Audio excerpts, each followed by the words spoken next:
9장 선택된 가축화와 안나 카레니나의 법칙. 행복해지기 위해 필요한 수많은 성공 요소. 가축화할 수 있는 동물은 모두 비슷하고 가축화할 수 없는 동물은 가축화할 수 없는 이유가 지극히 다르다. 어디선가 그런 말을 읽은 듯하다는 생각이 든다면 그건 당연한 일이다. 그 문장에서 몇 마디만 바꾸면 바로 톨스토이의 유일한 소설 안나 카레니나에 나오는 유명한 첫 문장이 되기 때문이다. 행복한 가정은 모두 비슷하고 불행한 가정은 불행한 이유가 지극히 다르다. 이 문장에서 톨스토이가 말하려고 하는 것은 결혼 생활이 행복해지려는 수많은 요소가 행복적이어야 한다는 것이었다. 즉 서로 성적 매력을 느껴야 하고 돈, 자녀 교육, 종교, 인적 등의 중요한 문제들을 합의할 수 있어야 한다. 행복에 필요한 이 중요한 요소들 중에서 어느 한 가지라도 어긋난다면 그 나머지 요소가 모두 성립하더라도 그 결혼은 실패할 수밖에 없다. 이 법칙을 확대하려면 결혼 생활뿐 아니라 인생의 수많은 부분을 이해하는 데도 도움이 된다. 우리는 흔히 성공에 대해 한 가지 요소만으로 할 수 있는 간단한 설명을 찾으려 한다. 그러나 실제로 어떤 중요한 일에서 성공을 거두려면 수많은 실패 원인을 피할 수 있어야 한다. 이러한 안나 카레니나의 법칙은 인류사에서 지극히 의미가 중요한 동물의 가축화에 대해 설명해준다. 구체적으로 말하면 알록말리나 페커리처럼 가축화에 적합해 보이는 수많은 대형 야생 포유류를 가축화하지 못했다는 점, 그리고 가축화에 성공한 가축들은 거의 대부분 유라시아산이었다는 점이다. 앞의 두 장에서는 작물화에 적합해 보이는 수많은 야생 식물을 작물화하지 못한 이유를 살펴보았으므로 이제는 같은 문제를 가축화된 포유류에 적용해보자. 앞에서 논의했던 사과냐 인디언이냐 하는 문제가 얼룩말이냐 아프리카 원주민이냐 하는 문제로 바뀐 것이다. 가축화된 대형 포유류. 4장에서 우리는 가축화된 대형 포유류가 그것을 소유한 인간 사회에서 담당했던 여러 가지 결정적인 역할을 재확인했다. 그중 가장 중요한 역할이라면 이 가축들이 고기, 유제품, 비료, 육상운송, 가죽, 군대의 공격용 탈것, 생기를 끄는 힘, 털, 그리고 노출된 적이 없는 민족들을 죽일 수 있는 병원균 등을 제공한 것이다. 물론 가축화된 소형 포유류, 조류, 곤충들 등도 인간에게 유용했다. 인간은 고기, 알, 깃털 등을 얻기 위해 많은 조류를 가축화했다. 중국에서는 닭, 유라시아의 여러 지역에서는 여러 가지 오리나 거위류, 중앙아메리카에서는 칠면조, 아프리카에서는 뿔닭, 남아메리카에서는 사양물 오리를 각각 가축화했다. 유라시아에서 가축화된 이리가 개가 되었다. 가축화된 개는 수렵견, 전장, 애견은 물론이고 일부 사회에서는 음식으로도 이용되었다.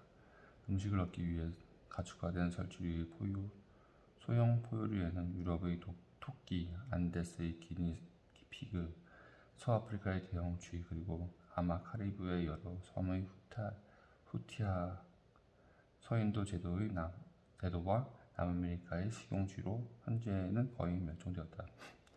라는 설치류 동물도 포함될 것이다.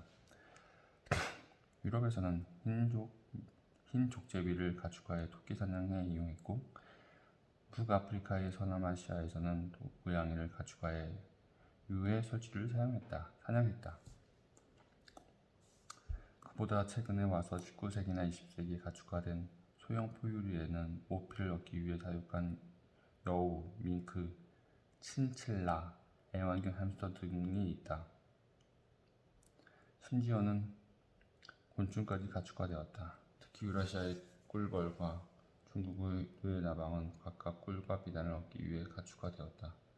이 작은 동물들은 대개 음식, 의류, 보온 등의 용도로 활용되었다. 그러나 이 동물들을 쟁기나 마차를 끌지 못했고 사람을 태우지 못했으며 개를 제외하면 썰매를 끌게 하거나 전쟁에 이용할 수도 없었다.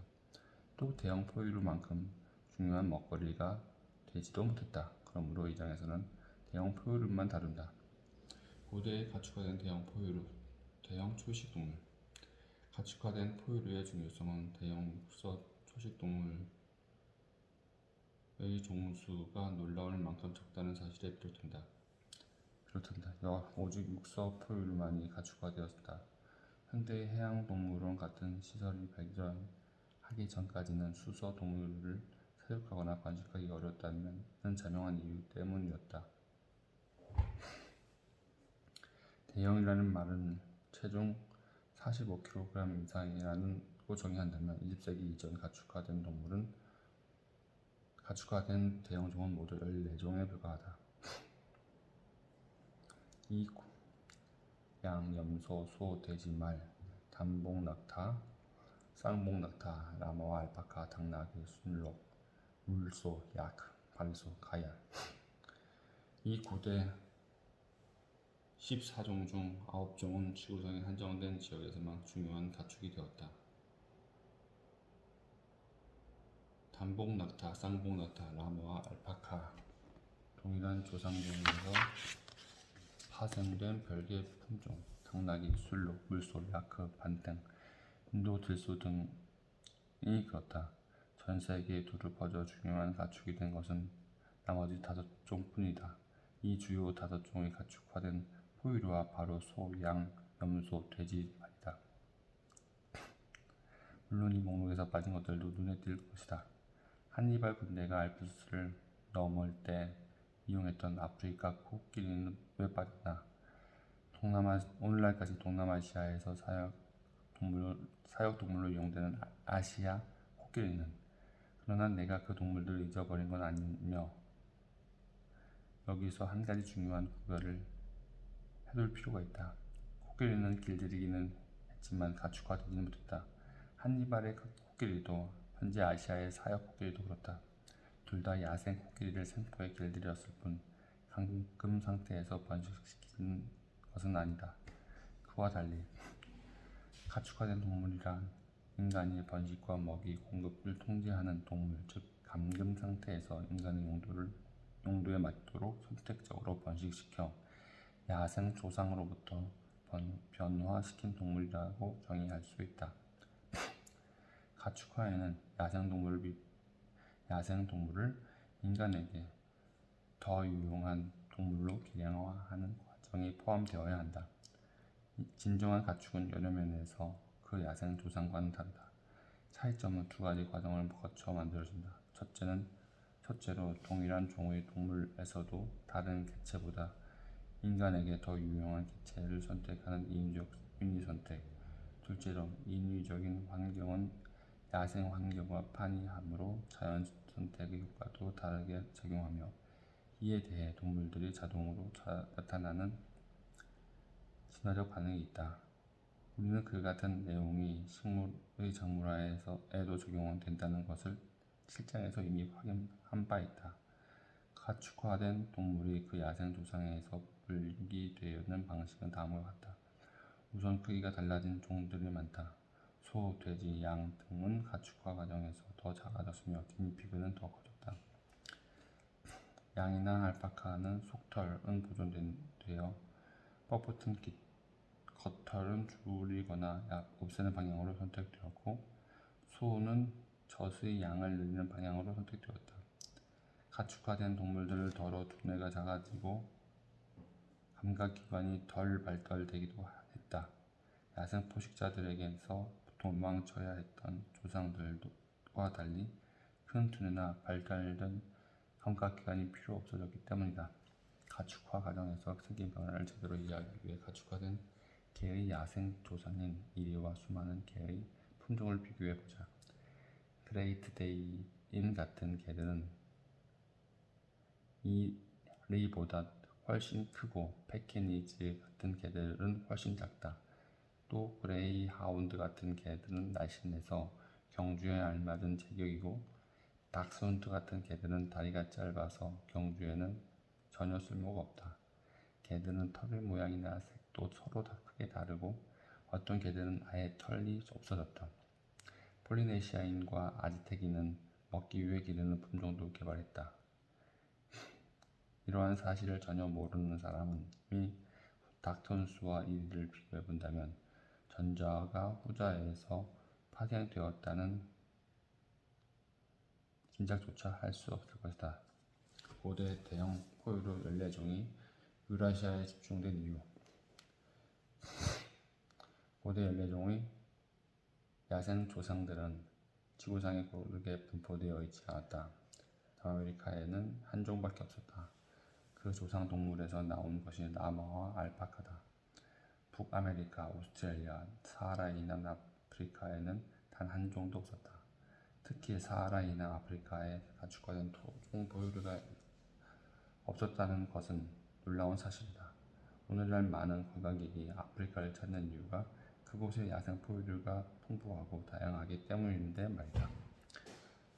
그와 대조적으로 고대 14종 중 13종, 여기에는 주요 5종이 모두 포함된 그 야생 조상은 모두 유라시아에 국한되어 있었다.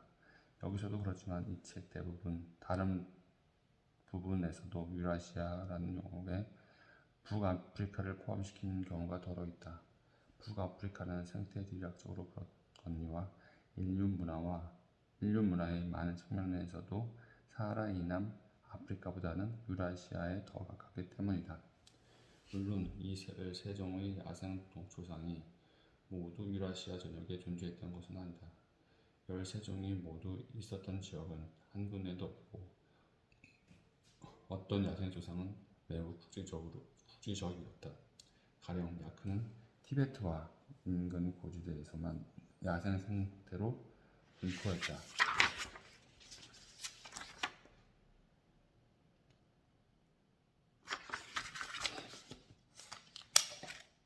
그러나 유라시아의 많은 지역에서는 이 13종 중 꽤 여러 종이 한 지역 안에서 함께 살았다. 예를 들면 서남아시아의 야생 조상 7종이 공존했다. 이렇게 야생 조상종이 대륙마다 매우 고르지 않게 분포되어 있었다는 사실은 다른 대륙이 아니라 유라시아 사람들이 총기, 병원균, 쇠를 갖게 된 중요한 한 가지 요인이기도 했다. 그렇다면 고대 14종이 유라시아에 집중된 이유는 어떻게 설명해야 할까? 먼저 한 가지 이유는 간단하다. 유라시아에는 가축화된 종의 조상이든 아니든 간에 대형 야생 육서 포유류의 종수가 가장 많았다. 일단 가축화 후보 종이라면 평균 45kg이 넘는 초식성 또는 잡식성, 즉 육식을 주로 하지 않는 육서 포유류가 모두 포함된다고 정의해보자.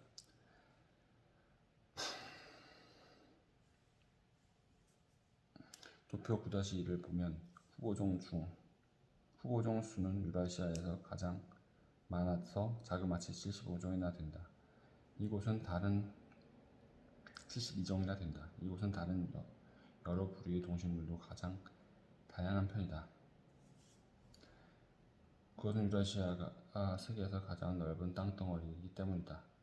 또 생태학적으로도 매우 다양해서 광활한 열대우림은 물론이고 온대림, 사막, 소태지 그리고 역시 광활한 툰드라에 이르는 각양각색의 생식지가 있기 때문이다.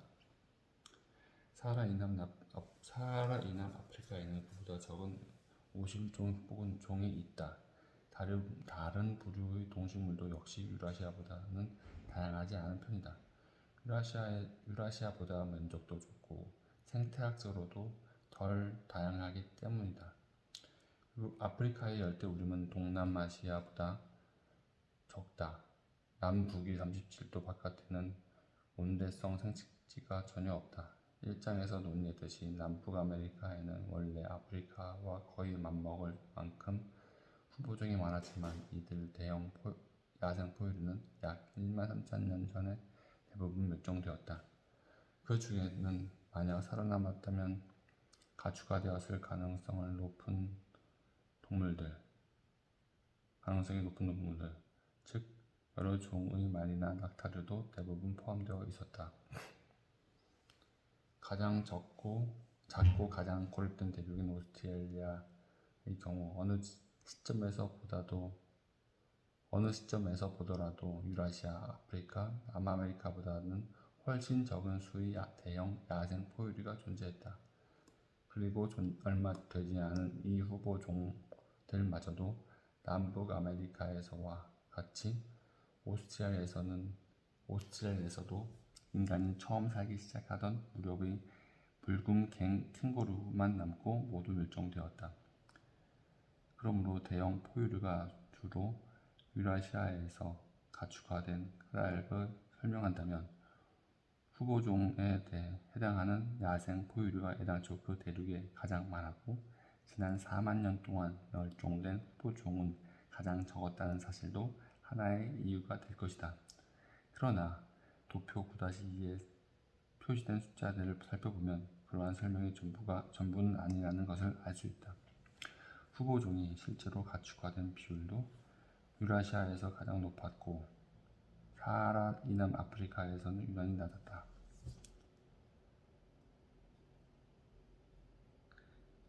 특히 놀라운 사실은 유라시아에서 이미 가까운 신적이나 비슷한 포유류가 가축화되었는데도 아프리카나 아메리카에서는 가축화되지 않은 경우가 많다는 점이다.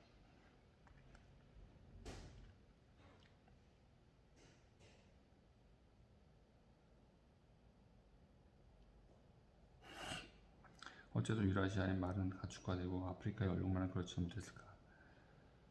왜 유라시아의 돼지는 가축화되고 아메리카의 패커리나 아프리카에 살던 햄종의 진짜 야생 돼지들은 그렇지 못했을까? 유라시아의 야생 소들은 5종, 오록소, 물소, 야크, 인도들소, 반탱이나 가축화되었는데도 어째서 아프리카 들소나 아메리카 들소는 그렇지 못했을까? 어째서 아시아의 무플론, 가축화된 양의 조상은 가축화되고 북아메리카의 큰 뿔양은 안 되었을까? 비유라시아 지역에서 토종 포유류가 가축화되지 못한 이유는 과연 아프리카, 남아메리카, 오스트레일리아 등지의 여러 민족은 서로 엄청나게 달랐으면서도 모두가 가축화에 대한 어떤 문화적 장애물들을 공유했는데 유독 유라시아 민족들은 들만이 예외였을까? 예를 들면 아프리카의 대형 야생 포유류가 풍부해서 얼마든지 사냥해서 잡을 수 있었으므로 아프리카에는 굳이 가축을 보살피는 수고를 할 필요가 없었기 때문일까? 이 질문에 대한 대답은 확실하다. 아니요다. 위와 같은 해석을 반박할 수 있는 증거는 다섯 가지나 된다. 비유라시아인도 유라시아의 가축들을 신속하게 받아들였다는 점, 인간들에게는 애완동물을 기르고 싶어 하는 보편적 경향이 있다는 점, 고대 연례종은 신속하게 가축화되었다는 점, 그중 일부는 여러 곳에서 되풀이해서 독립적으로 가축화되었다는 점, 그리고 새로운 가축을 개발하려는 현대의 노력은 제한적인 성공밖에 거두지 못했다는 점이다. 첫 번째로, 유라시아에서 가축화된 주요 종의 포유류가 사하라 이남 아프리카에 도착했을 때 조건이 허락되기만 한다면 어느 곳에서나 대부분 아프리카 민족들이 이 가축들을 받아들였다. 그럼으로써 이들 아프리카 목축민은 아프리카 수렵 채집민보다 크게 유리해져 재빨리 그들을 교체했다. 특히 소와 양을 얻은 반투족 농경민들은 서아프리카의 고향 땅을 벗어나서 짧은 기간에 사하라 이남 아프리카의 나머지 대부분 지역에서 전에 살던 수렵 채집민을 괴멸시켰다. 비록 농작물을 얻지 못했지만 약 2000년 전 소와 양을 얻게 된 코이산족은 아프리카의 대부분 지역에서 코이산족 수렵 채집민을 교체했다. 가축화된 말이 서아프리카에 들어오면서 그곳의 전쟁 양상이 완전히 바뀌었고 이 지역에는 기병대에 의존하는 여러 왕국이 들어섰다. 가축화된 말이 서아프리카 너머로 전파되지 못한 유일한 이유는 채채파리가 옮기는 각종 트리파노소마성 질병, 기생충 기생성 원충인 트리파노소마의 감염증이었다. 그러한 현상들은 전 세계에서 두루 발견되었다. 가축화에 적합한 토종 야생 포유를 갖지 못한 민족들이 유라시아 사는 가축들을 얻게 될 때마다 똑같은 일이 벌어진 것이다. 아메리카 원주민은 남북 아메리카 양쪽에서 유럽의 말을 기꺼이 받아들였는데 그것은 유럽인의 정착촌 내에서 말이 몇 마리 도망치고 난 후 한 세대가 지나기 전에 일어난 일이었다. 예를 들면 19세기 북아메리카의 대표 원인디언은 이미 능숙한 기마 전사이자 들소 사냥꾼으로 유명했지만 그들이 처음으로 말을 갖게 된 것은 17세기 말이었다. 스페인에게서 얻은 양도 마찬가지로 나바호족 인디언 사회를 완전히 바꿔놓았다. 그 중에서도 아름다운 양털 다뭍는 나바호족의 명성을 널리 알렸다. 유럽인이 개를 데리고 테즈메이니아에 정착할 때까지 테즈메이니아 원주민은 개를 본 적도 없었다. 그로부터 채 10년이 지나기 전에 원주민은 대량으로 개를 번식시켜 사냥이 유행하기 시작했다. 그러므로 오스트레일리아, 남북아메리카, 아프리카 등지에서 각양각색의 문화를 가지고 살아가던 수천의 민족 사이에 동물의 가축화를 바로 가로막은 보편적인 문화적 금기 따위는 존재하지 않았다. 만약 오스트레일리아, 아프리카에 가축화할 만한 야생 포유류가 있었다면 각 지역의 일부 민족은 틀림없이 그 동물을 가축화해 크나큰 이점을 얻었을 것이다. 유라시아로부터 가축이 들어올 때마다 즉각 받아들였듯이 말이다. 사하라 이남 아프리카에서 야생 얼룩말과 들소들이 많은 지역에 살고 있던 여러 민족을 한번 생각해보자. 어째서 아프리카의 수렵 채집민 중에서 최소한 어느 한 부족이라도 그곳의 얼룩말이나 들소를 가축화해 다른 아프리카인을 지배하지 못했을까? 그랬다면 유라시아의 말이나 소가 들어올 때까지 기다릴 필요도 없었을 텐데 말이다. 이러한 사실들을 보더라도 유라시아 이외 지역에서 토종 포유류가 가축화되지 못한 것은 사람 때문이 아니라 각 지역 야생 포유류 때문이었음을 알 수 있다. 모든 야생동물은 한 번쯤 가축이 될 기회가 있었다. 그러나 판단을 내리게 만드는 두 번째 증거는 애완동물이다. 야생동물을 애완용으로 기르고 길들이는 일은 곧 가축화의 초기 단계에 해당한다. 그러나 조사에 따르면 애완동물은 모든 대륙의 전통적인 인간 사회에 거의 빠짐없이 존재했다. 그렇게 길들여진 야생동물들은 가축화된 동물들보다 훨씬 다양하며 그 중에는 우리가 애완동물이라고 하는 상상조차 하기 어려운 종들도 많다. 예를 들면 유기니의 여러 마을에서 일할 때 나는 애완용 캥거루, 주머니 쥐, 그리고 딱새에서 물수리에 이르는 열쇠를 기르는 사람들을 마주보았다. 이렇게 사로잡힌 동물들은 결국 대부분 잡아먹히지만 일부는 그냥 애완용이다. 유기니는 심지어 야생 화식조의 새끼를 잡아서 기르다가 별식으로 잡아먹는 일도 일상적으로 한다. 다 자란 화식조는 지극히 위험해서 종종 마을 사람들의 배를 찢어 놓는데도 말이다. 독수리는 가끔 조련사를 죽이는 것으로도 유명하다. 일부 아시아 민족은 이 무서운 애완동물을 길들여 사냥에 이용한다. 고대 이집트인이나 아시리아인이 그랬듯이 현대 인도인도 길들인 치타를 사냥에 이용한다. 고대 이집트인의 그림을 보면 놀라운 일은 아니지만 가젤이나 큰 영양 따위의 발굽 있는 포유류도 길들였다고 두루미 같은 조류, 더 놀라운 것은 기린 위험할 수도 있음. 그리고 경악스럽게도 하이에나까지 길들였다. 누가 보아도 위험한 짐승이지만 로마 시대에는 아프리카 코끼리도 길들였고 아시아 코끼리는 오늘날에도 길들여지고 있다. 가장 터무니없는 애완동물을 찾는다면 아마 유럽산 불곰, 미국의 회적곰과 같은 종일 텐데 일본의 아이누족은 일상적으로 그 새끼를 잡아 길들이며 기르다가 의식을 향하면서 잡아먹는다. 이처럼 많은 야생동물이 인간과 동물의 관계에서 가축화 첫 단계에 이르렀지만 그 마지막 단계까지 나아가 마침내 가축이 된 동물은 극소수에 불과하다. 1세기도 더 전에 영국 과학자 프란시스 갤턴은 이러한 모순을 간결하게 정리했다. 모든 야생동물은 한 번쯤 가축이 될 기회가 있었다. 그 중에서 일부는 이미 오래전에 가축이 되었고 나머지 대부분은 과거에 어떤 사소한 문제 때문에 실패했으며 앞으로도 영원히 야생 상태로 남아있을 운명인 듯하다. 대형 포유류의 가축화 시기. 갤턴의 견해는 가축화에 적합한 대형 포유류라면 이미 초기 목축민이 빠짐없이 가축화했을 것이라는 얘기다. 이를 입증한 세 번째 증거는 가축화 시기다.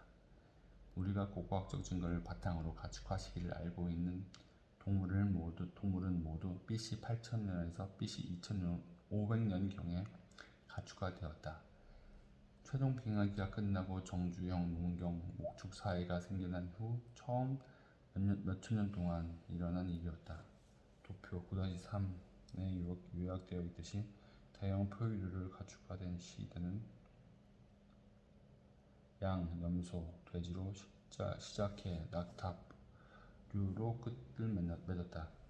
그리고 BC 2500년 이후 새로 생긴 중요한 가축은 아무것도 없었다.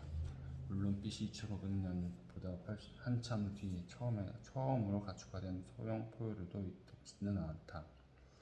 토끼는 중세에 와서는 비로소 식용으로 가축화되었고 쥐와 생기는 20세기에 와서 실험용으로 그리고 햄스터는 1930년대에 들어와서 애완용으로 가축화되었다.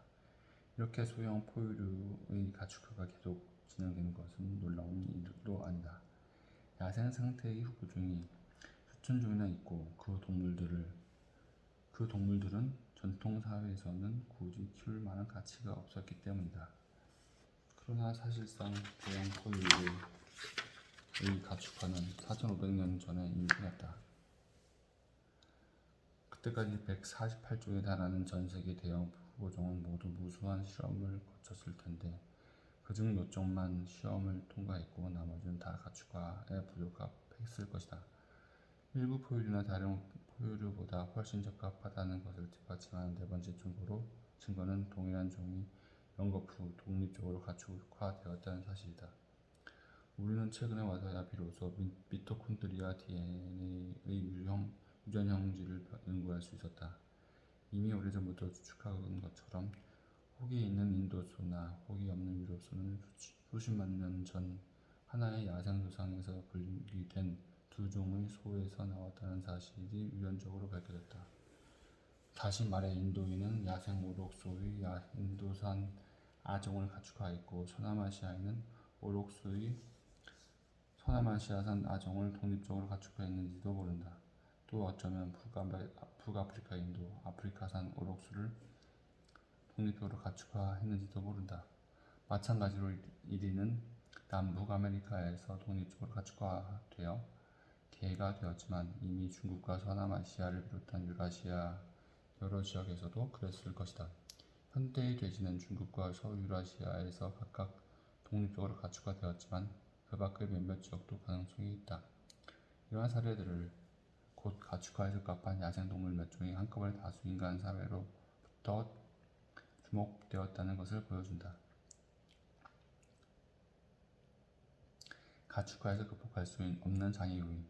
마지막으로 현대의 노력이 실패를 거듭한다는 사실도 남아 있는 수많은 야생 후보종을 가축화하지 못한 과거의 실패가 고대인의 단점 때문이 아니라 그 후보종들의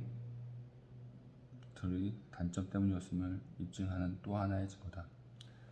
오늘날 유럽인은 동물을 가축화하는데 지구상에서 가장 오래된 전통을 가지고 있다.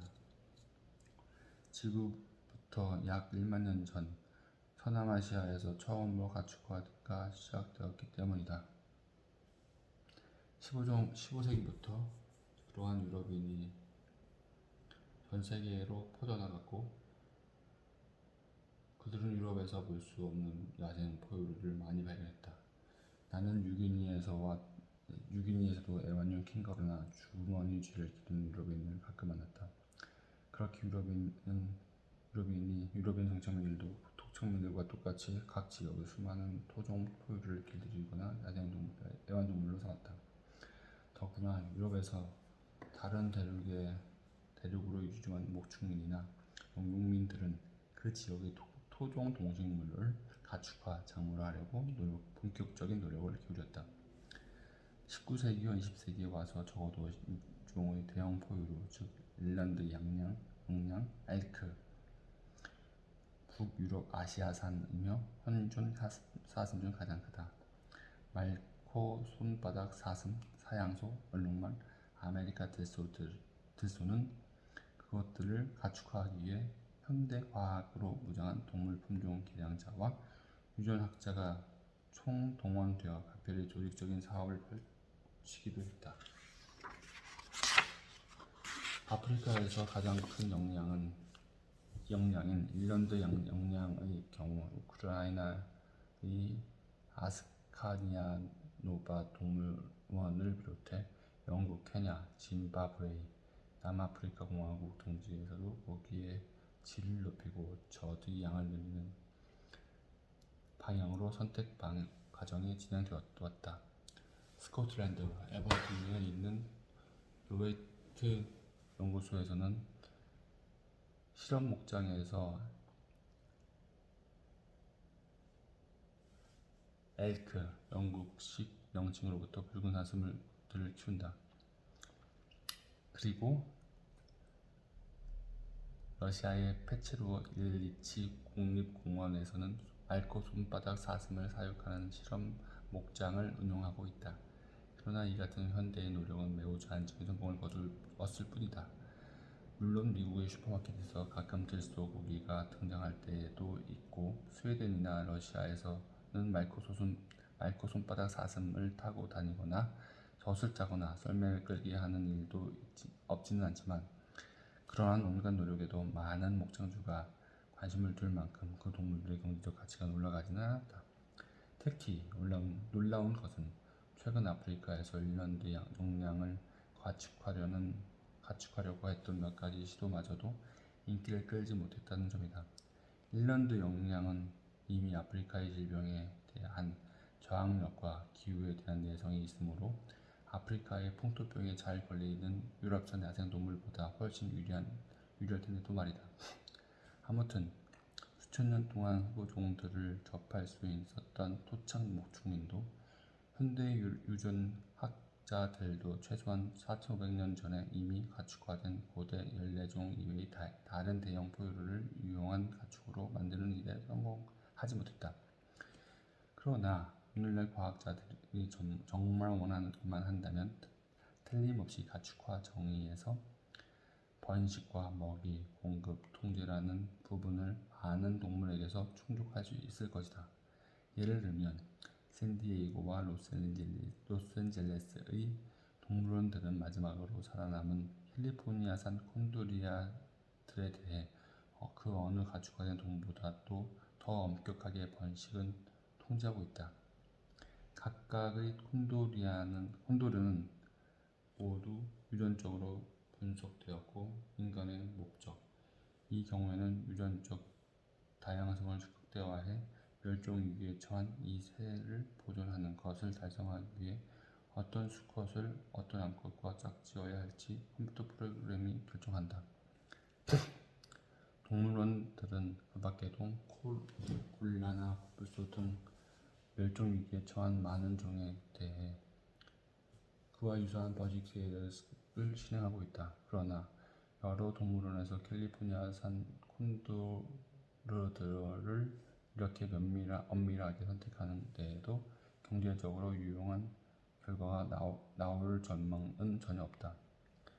코뿔소도 마찬가지다. 코뿔소에서는 무려 3톤이 넘는 고기를 얻을 수 있는데 말이다. 코뿔소에는 그 밖의 대부분 대형 포유류라도 도저히 극복할 수 없는 가축화의 장애 요인이 있기 때문이다. 영원히 야생 상태로 남아있을 운명. 148쪽에 달하는 전 세계의 대형 야생 초식성 육서 포유류 중 겨우 14종만이 시험을 통과했다. 나머지 138종은 왜 떨어졌을까? 그 동물들 중에 대해 프랜시스 갤턴이 영원히 야생 상태로 남아있을 운명이라고 한 것은 어떤 조건을 가리키는 말이었을까? 그 대답은 안나 카레니나의 법칙을 부합한다. 야생 후보종이 가축화되려면 많은 특성을 갖추어야 한다. 이 필수적인 특성들 중 단 한 가지만 교류되어도 행복한 결혼을 만들려는 노력이 실패하는 것처럼 가축화 노력도 실패할 수밖에 없다. 얼룩말과 인간을 비롯해 서로 잘 어울리지 않는 여러 쌍을 짝지으려는 결혼 상담의 노력을 하면서 우리는 가축화가 실패하는 원인을 적어도 6가지는 찾을 수 있다. 식성. 어떤 동물이 식물이나 다른 동물을 먹을 때 그 먹이의 생물 자원이 소비자의 생물 자원으로 환원되는 효율은 100%에 훨씬 못 미친다. 대개는 10% 수준에 불과하다. 즉 체중이 450kg인 소를 키우려면 옥수수 4,500kg이 필요하다. 더구나 체중이 450kg인 육식동물을 키우기 위해서는 옥수수 4,500kg을 먹고 자란 초식동물 4,500kg을 먹여야 한다. 초식동물이나 잡식동물만 보더라도 그 중 많은 종은 목장에서 키우기에 자격 미달이다. 그들은 코알라처럼 즐겨 먹는 식물은 너무 까다롭게 고집하기 때문이다. 이렇게 근본적인 비효율성 때문에 육식성 포유류는 단 한 종도 식용으로 가축화되지 못했다. 고기가 너무 질기거나 맛이 없어서가 아니다. 우리는 육식성 야생 물고기도 많이 먹으며 나는 사자 햄버거의 기막힌 맛을 경험한 바 있다. 그중 가장 예외적인 존재라면 개라고 할 수 있다. 개는 원래 번견이나 수렵견 용도로 가축화되었지만 아즈텍 시대의 멕시코, 폴리네시아, 고대 중국 등지에서는 식용으로 개발해 기르기도 했다. 그러나 개를 일상적으로 잡아먹는 모습은 달리 육류를 구할 수 없는 인간 사회에서 마지막으로 취하는 수단이었다. 아즈텍인에게는 가축화된 포유류가 개밖에 없었고 폴리네시아인과 중국 고대인에게는 돼지와 개가 전부였다. 가축화된 초식 포유류를 많이 가진 복받은 인간 사회에서는 개를 굳이 잡아먹으려고 하지 않았고 다만 어쩌다가 별미로 먹었을 뿐이다. 오늘날 동남아시아 일부 지역에서도 그렇듯이 더구나 엄밀히 말하면 개는 육식성이 아니라 잡식성이다. 자신의 애견이 정말 육식동물이라고 믿는 어리숙한 사람이 있다면 사료봉지에 적힌 성무표를 봐라. 아즈텍인과 폴리네시아인의 식용으로 기르던 개들은 채소와 쓰레기로 살을 찌웠다. 성장속도. 가축은 빨리 성장해야만 사육할 가치가 있다. 그러므로 고릴라와 코끼리는 기특할 정도로 먹이를 가리지 않고 많은 고기를 얻을 수 있는데 또 불합격이다. 고릴라나 코끼리가 다 자랄 때까지 장장 15년 동안을 묵묵히 기다려줄 목장주가 어디 있을까?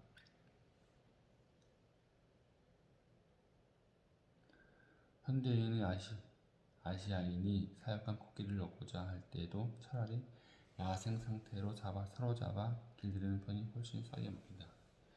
감금 상태에서 번식시키는 문제. 인간은 남이 보는 앞에서 선교하기를 좋아하지 않는다. 귀중한 가축이 될 만한 동물 중에서도 그런 녀석들이 있다. 우리가 지상에서 가장 빠른 동물인 치타를 옛날부터 수천 년 동안이나 몹시 가축화하고 싶어 했음에도 그 노력이 번번이 틀어진 것도 바로 그 문제 때문이었다. 이미 언급했듯이 고대 이집트인이나 아시리아인, 현대 인도인 등에게도 길들인 치타는 수렵용보다는 월등히 뛰어난 소중한 존재였다. 인도 무굴 제국의 어느 황제는 치타를 1000마리나 길렀다. 그러나 돈 많은 여러 군주가 이렇게 큰 투자를 했는데도 그들의 치타는 모두 야생 상태에서 사로잡은 것들이었다. 감금 상태에서 치타를 번식시키려는 군주들의 노력은 모두 수포로 돌아갔다. 현대 생태학자들조차 1960년에 와서야 처음으로 동물원에서 치타를 탄생시킬 수 있었다. 야생 상태에서 치타 형제 몇 마리가 암컷 한 마리를 며칠 동안이나 쫓아다닌다. 암컷은 이 난폭한 장거리 구애 과정을 거쳐야만 배란을 하거나 교미사 준비가 되는 듯하다. 그런데 우리의 가진 치타들은 대개 이러한 복잡한 구애에 나서려고 하지 않는다. 비쿠냐를 번식시키려는 계획도 비슷한 문제 때문에 번번이 좌절되었다. 안데스의 야생 낙태인 이 동물은 털이 그 어떤 동물의 털보다도 섬세하고 가벼워서 귀한 대접을 받는다. 고대 잉카인은 야생 비쿠냐들을 울타리에 몰아넣고 털을 깎은 후 다시 풀어주는 방식으로 비쿠냐의 털을 얻었다. 오늘날에도 이 최고급 털을 원하는 상인들은 똑같은 방식을 이용하거나 야생 비쿠냐를 죽여서 잡는 수밖에 없다. 이렇게 돈과 과시욕이라는 강력한 동기가 있는데도 털을 얻기 위해 비쿠냐를 감금 상태에서 번식시키려는 시도는 모두 실패하고 말았다. 그 이유는 비쿠냐들이 교미하기 전에 길고 복잡한 구애 과정을 거치는데 감금 상태에서는 이 의식을 행하기가 어렵고 수컷들끼리는 사납게 싸우는 습성이 있기 때문이다. 또한 연중 먹이를 먹는 세력군과 연중 잠을 자는 세력군도 따로 있기 때문이다. 골치 아픈 성격. 다양한 이되지만 크기가 웬만한 포유류는 대부분 사람을 죽일 수도 있다. 사람들은 돼지, 말, 낙타, 소 따위 때문에 목숨을 잃는 경우도 있다. 그러나 일부 대형 동물은 다른 동물보다 훨씬 성질이 거칠고 위험해서 도무지 구제불능이다. 다른 면에서는 모두 가축화의 이상적인 종인데도 단지 사람을 죽이는 경향 때문에 불합격 판정을 받은 동물들이 많다. 가장 대표적인 예가 회색곰이다. 곰 고기가 값비싼 별미다. 회색곰은 770kg까지 나가고 주로 초식성이며 무서운 사냥꾼이기도 하지만 먹는 식물도 매우 다양하다. 또 인간이 남긴 쓰레기도 잘 먹고 그래서 옐로스톤이나 글레이셔 국립공원에서는 큰 골칫거리지만 비교적 빨리 자라는 편이다. 그러므로 감금 상태에서 얌전하게 굴기만 한다면 회색곰은 훌륭한 비육 동물이 될 것이다. 일본의 아이누족은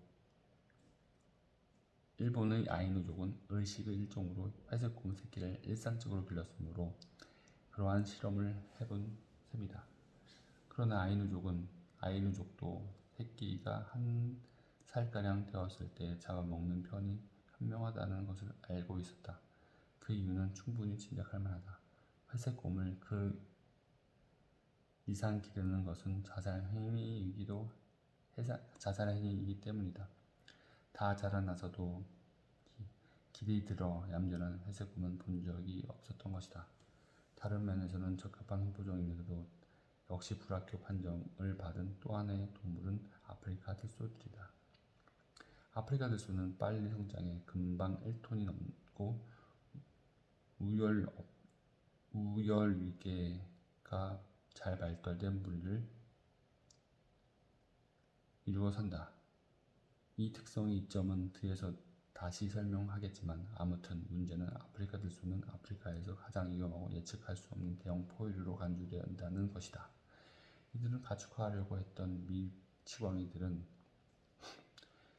그 과정에서 죽임을 당하거나 들소가 너무 크고 거칠어지기 전에 죽여야만 했다. 사톤이나 나가는 초식동물인 하마도 그렇게 위험하지만 않았다면 훌륭한 가축이 되었을 것이다. 그러나 녀석들은 해마다 사자를 포함해 그 어떤 아프리카 포유류보다도 더 많은 사람을 죽인다. 그와 같이 산업기로 유명한 후보종들이 불합격이라는 점에서 놀라운 사람도 별로 없을 것이다. 그러나 위험성이 잘 알려지지 않은 후보종들도 많다. 예를 들면 8종의 야생말과 말과 친척들은 유전적으로 매우 가까워 교배로 건강한, 대개는 생식 능력이 없지만 후손을 낳을 수 있을 정도인데도 성질은 서로 크게 다르다. 그중 북아프리카산 홍나귀 조상화 말은 성공적으로 가축화되었다. 북아프리카산 나귀와 가까운 친척은 온야거, 야생 당나귀라고도 부르는 아시아 나귀다. 이 동물의 원산지에는 서구 문명과 동물 가축화의 요람이었던 비옥한 초승달 시대도 포함된 것으로 보아 고대인은 오나거를 가지고 많은 실험을 했을 것이다. 수메르 문명과 그 이후도 그림들에서 우리는 옛사람들이 오나거를 일상적으로 사냥했을 뿐 아니라 사로잡아 알이나 당나귀와 교배시키기도 했다는 것을 알 수 있다. 고대의 몇몇 그림에서 사람을 태우거나 수레를 끄는 말 닮은 짐승은 바로 오나거였는지도 모른다. 그러나 로마인에서 현대의 동물원 관리자에 이르기까지 오나거에 대해 글을 쓴 사람들은 한결같이 그 난폭한 성격과 사람을 잘 무는 못된 버릇을 개탄하고 있다. 따라서 다른 면에서는 조상 당나귀와 비슷한데도 오나거는 끝내 가축화되지 못했다. 아프리카의 얼룩말 내종은 더 심하다.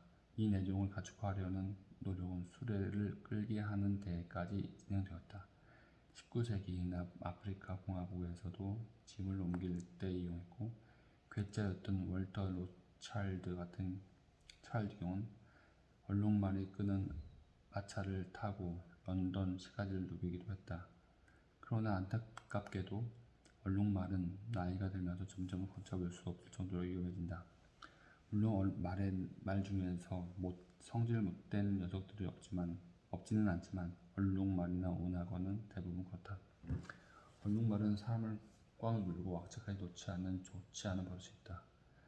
그런 이유로 미국의 동물원에서는 해마다 호랑이보다 얼룩말 때문에 부상을 당하는 관리자들이 더 많다.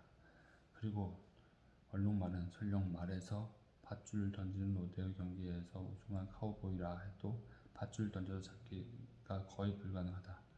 밧줄 올가미가 날아오는 것을 빤히 지켜보다가 재빨리 머리를 피해 번번이 벗어나기 때문이다. 그리하여 얼룩말이 안장을 얹거나 얼룩말을 타고 다닌다는 것은 설령 가능하더라도 매우 드문 일이었으므로 얼룩말을 가축화하려고 했던 남아프리카 공화국 사람들의 열정도 식어버리고 말았다. 잠재적으로 위험한 대형 포유류의 예측할 수 없는 공격적인 행동은 현대에 와서 엘크와 일런 역량을 가축화하려고 했던 실험들이 처음으로 유망해 보였는데도 지금까지 실패만 거듭했던 한 요인이다.